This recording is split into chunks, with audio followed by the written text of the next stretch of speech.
Hello, everyone. Despite being regularly pounded by the Russian troops, Ukraine continues making breakthroughs in various areas of weapons development.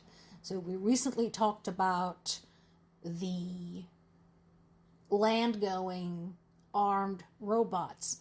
And by the way, there was something I keep forgetting to talk about. In addition to the armed robots that are right now going through the field testing at the front, there is another amazing automated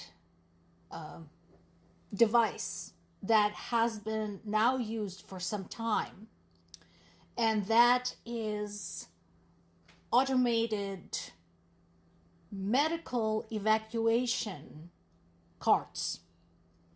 Basically, it is a robotic cart without a driver trying to save our medics, because God knows Army medics have their hands full as it is.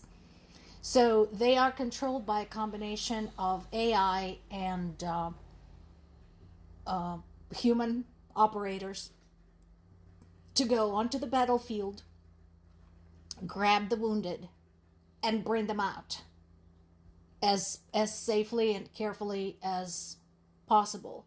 So this makes it possible to gather up wounded in multiple points on the battlefield and bring them to the area where they can be treated.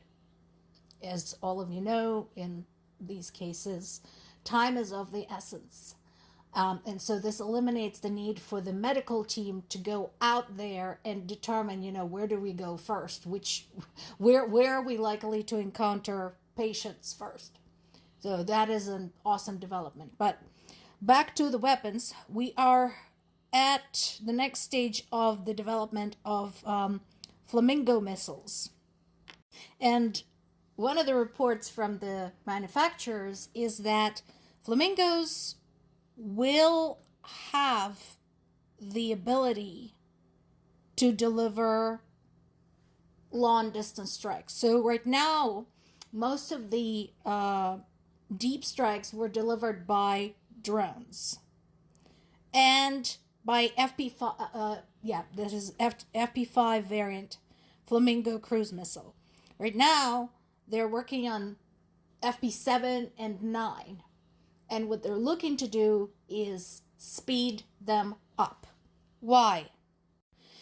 Because Russia's major cities, specifically Moscow and St. Petersburg, have surrounded themselves with air defense systems.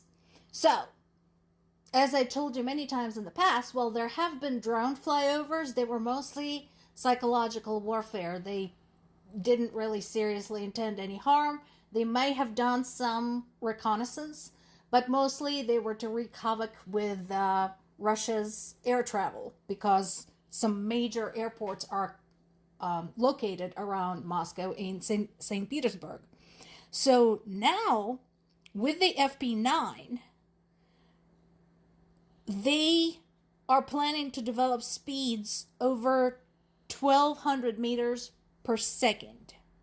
1,200 meters per second is 4,320 kilometers per hour, or 2,684 miles per hour.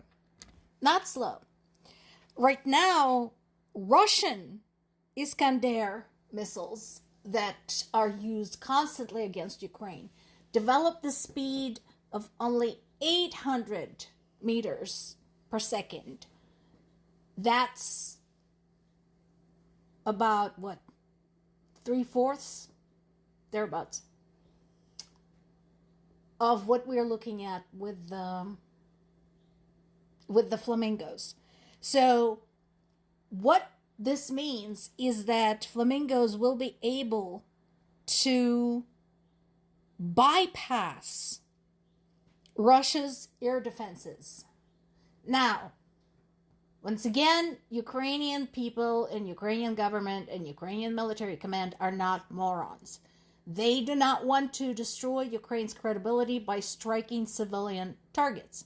However, there are plenty of military targets around Moscow. There are military manufacturing facilities. There are military bases. So if we could get those, that would be cool. Plus, again, as Ukrainian people know very well, when a missile goes boom, that is scary as shit. It is loud. There is smoke going up. And so giving a few presents like that to people living in Moscow who had so far been shielded from the realities of war might shake them up a little bit. The southern counteroffensive I have been mentioning continues according to Ukraine's military commander, General Syrskyi. Once again, that is of importance to me personally because that has directly to do with my native Zaporizhia region. So far, we have seen some success with this. According to Syrskyi, this is the first time since 2024 during the Kursk offensive when Ukrainian troops regained control over a larger area of Ukrainian land in 1 month than was captured by the enemy in the same period of time. And again, aside from personal connections, this is hugely important strategically. There have been articles written, interviews taken about why Russia specifically wants Zaporizhia. It is a tremendously important chunk of land. Not just the city itself, but the surrounding region.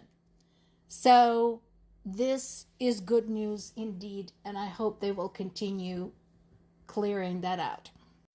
Russia continues murdering Ukrainian civilians.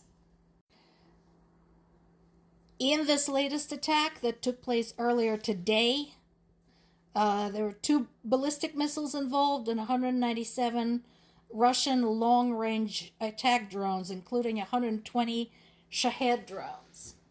And here's the thing, so you need to look this up. When somebody says drone, a lot of people imagine, the little drones that people use for making videos or for aerial surveys. They were very successfully used after natural disasters like Hurricane Helene to estimate damage. This is not like that. A Shahed drone is the size almost of a small airplane, like a flyer. So when you have almost 200 of those flying at you, it is not like a little buzz. You can hear them from the ground, and it is a very, very scary thing. Most of them were shot down or jammed, while other 36 and 2 missiles struck targets. In Kharkiv, the rescue operation is completed after the strike 2 days ago against an apartment building. There are also more people injured in the Kharkiv region. 1 civilian was killed in the Donetsk region and 3 injured. And more injured in the Sumy region. So, and it looks like we had another one injured in Kherson region. So, again, this shit continues. All the while the world is saying, ooh, Ukraine, help us figure out how to defend ourselves against the Shahed drones. And right now it is being confirmed. Basically what Ukraine is saying is, okay, we'll help you, give us Patriot missiles. Give us something so that we might defend ourselves while we're helping you. More to come.